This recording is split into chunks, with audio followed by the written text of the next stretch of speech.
Although, even that doesn't even quite describe it. 30 years on the job, and I've never seen anything so goddamn gruesome. An entire family, mercilessly and ritualistically slain. Mother, the father, their 2 children, the family dog. It was grotesque. Patterns were painted all over the walls. Faces in Latin. Symbols I've seen in horror films about witchcraft and the occult. All done in blood. So much blood. Pools of blood. When the children didn't show up for school and the parents weren't answering their phones, we got the call. I was first on the scene and found them. The front door was unlocked when I arrived. When no one answered, I let myself in. And Jesus, dear Lord Jesus, they were posed on the couch as if they were sitting for a family portrait. The parents flanking the children in the middle, the dog at their feet. The terror of their last moments, frozen on their faces. I had to sprint outside to vomit, so as not to contaminate the scene. It wouldn't have really mattered though. When CSI arrived, they found the wealth of evidence. DNA, fingerprints, hair. Hell, even the murder weapon. A butcher knife. Were all left behind without a hint of the killer, trying to cover their tracks. It was as if they actually went out of their way to leave us clues. But nothing, and I mean nothing, prepared us for who it was. The fingerprints on the knife gave us a match. A hit from a drug charge some 50 years ago. A woman. An older woman. Eleanor Beeman.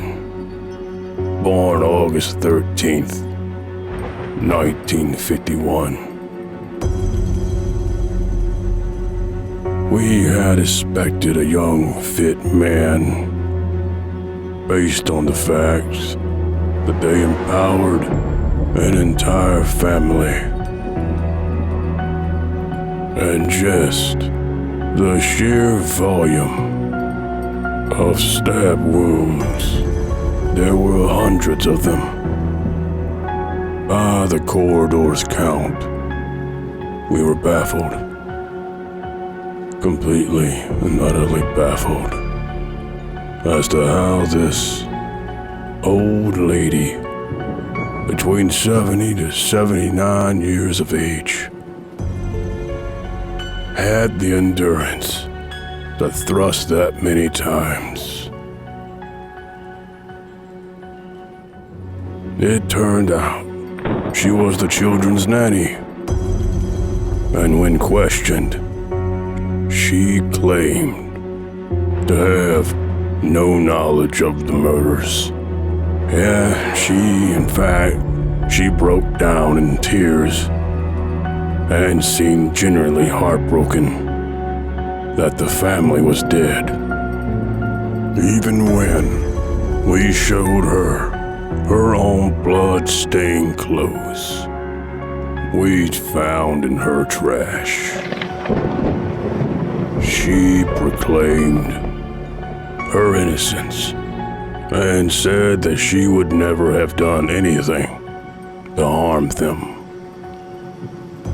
Even odder, Everyone that knows her, and the family, backs her claims. They said she loved those children, and they treated her like an adopted grandmother. Apparently, she's just the sweetest little old lady. I can't make heads or tails of it, really. My father, a retired detective himself, listened in rapt silence as I told the story, his face growing paler by the damn second with every word I spoke. "What's wrong?" I asked him.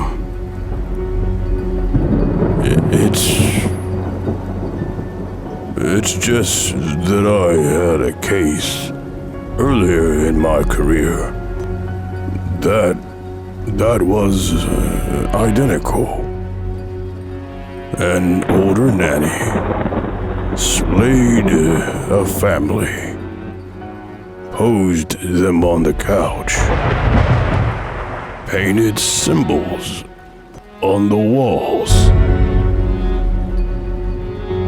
Woman claimed to have no memory of doing it. We send her to the chair August 13th, 1951.